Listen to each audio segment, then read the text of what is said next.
Today I want to help you understand how to use product discovery to identify exciting business opportunities by solving important customer problems. Now, a good starting point is to understand that while these two things are related, there is a difference between them. And you may get started with one or the other. So on one hand, we might have problem-driven discovery, and on the other, opportunity-driven discovery. Problem-driven discovery happens when you experience a problem that exists out in the world, either firsthand yourself or through research and watching other people experience those problems. And from that comes a potential opportunity for you to solve it. In opportunity-driven discovery, you start at the end. So for example, think about all of the opportunities that exist in the new field of artificial intelligence and machine learning.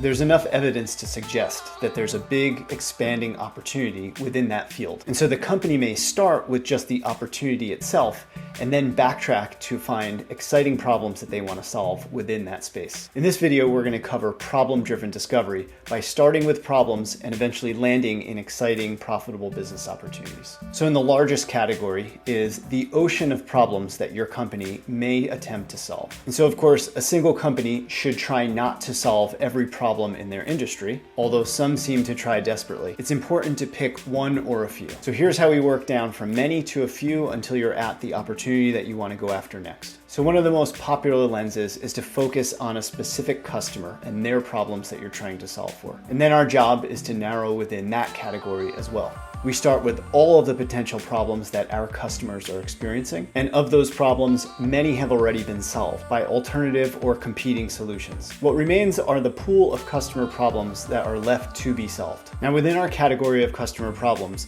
there is a spectrum of desirability. The customers want for a solution to their problem. But just because a problem exists doesn't mean the customer is looking for a solution, or as we already talked about, maybe they've already solved it to the degree that they're not looking for additional solutions to it. So where we want to focus is on the what's left. It's the unmet needs that your customers have, where desirability is at the highest for new solutions. But not every customer problem is one that's a good fit for us as a company. So the next rung down are thinking about the problems that we can solve as a company. Some of the lenses that we can apply within this category are resources that we have access to, tools, equipment, market access, and another is our capabilities, our people, our training. This is our viability as a company to solve these particular problems. So now that we've narrowed from all of the potential problems that we can solve to a particular set of problems for a given customer to a set of customer problems that we can solve as a team, we now take that set and slice it further to look at the problems that we should solve as an organization.